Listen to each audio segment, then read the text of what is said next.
Where your treasure is, there will your heart be also. God has given us unlimited treasures in His Word. Every time we open it, we can discover a new treasure or admire an old one.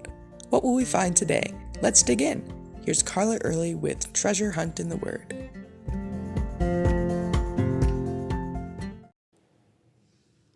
Have you ever said no to God? If you're anything like me, that no might have sounded more like, "You've got to be kidding." Or, "There's no way I can do that. What are you thinking, Lord?" Not that it's a good excuse for rebelling against God, but we're definitely in good company. Remember what Moses said when God appeared to him in the burning bush and informed him that he was the one chosen to lead the people out of Egypt? First, he feigned humility.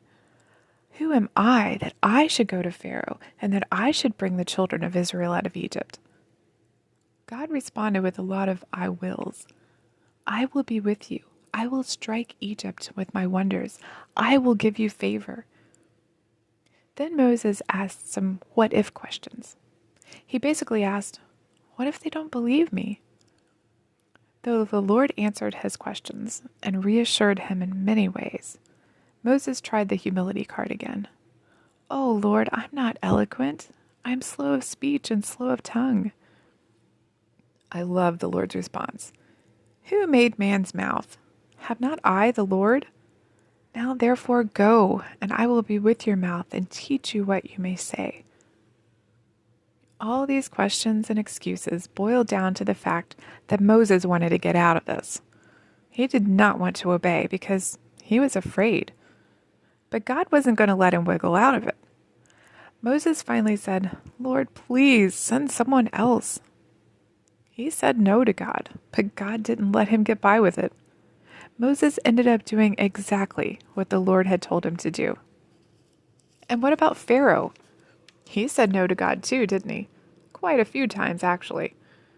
In fact, the first time Moses told him to let Israel go so they could worship the Lord, he said, "Who is the Lord, that I should obey his voice and let Israel go?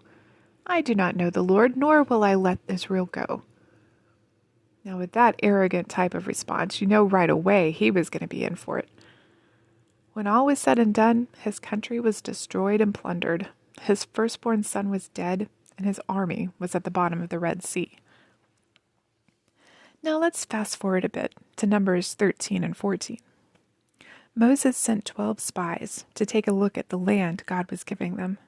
They came back with glowing reports about the land, but fearsome reports about the people of the land. They were strong with large fortified cities. They were giants. We're like grasshoppers compared to them. If we try to go to war with them, we'll all die. Yeah, they were afraid. They talked the people into collectively saying no to God, and it didn't work out so well for them. The Lord still kept his promises about giving Israel the land. But those people who said no to him had to wander around and finally die in the wilderness. I'm sure you remember Jonah, too.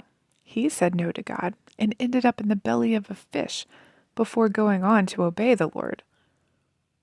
We choose to say no to God because of fear or rebellion. But we often miss a blessing when we deliberately choose to disobey. We also choose not to grow in our faith when we say no. God will get done what he wants done, but if we say no, we will have to do it anyway. Or we'll have to watch from the sidelines while God does something awesome without us. So isn't it better just to say, like Isaiah did, "Here I am, Lord, send me"? You can contact us at treasurehuntintheword@gmail.com. We'd love to hear the treasures God has given you through His Word. You can listen to other episodes at our website, which you can find in the description below. Thanks for listening, and remember, where your treasure is, there will your heart be also.